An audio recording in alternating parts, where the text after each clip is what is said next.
Hi friends, today I am going to tell you one story from Sudha Murthy's book The Magic Drum and Other Favorite Stories. My story name is The Clever Brothers. I hope you will enjoy this story. Once upon a time, there were three brothers.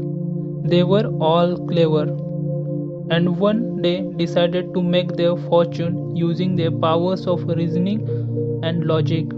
As they walked to the nearest big city to look for work, they saw some footprints on the dirt road. As they stood looking at the mass, a merchant came rushing up to them. Did you see anything go by on this road? He asked in panic. The first brother looked closely at the print and said, "Yes, a large camel." The second said, "It was one eyed camel." The third, who had been looking further down the road, said, "It was carrying a woman and a child on its back." Now the merchant was furious and shouted, "You have kidnapped my wife and child. Come with me to the king." The three brothers could not get him to see a reason, and the four men ended up in the king's court. The king said, after he had heard the entire story. "If you three claim to be so clever, let me set a task for you. I will place before you a wooden box which will be locked.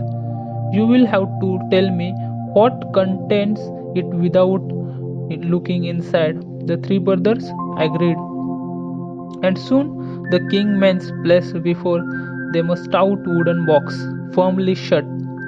The first brother said immediately, "It has something round inside." The second said, "It is pomegranate."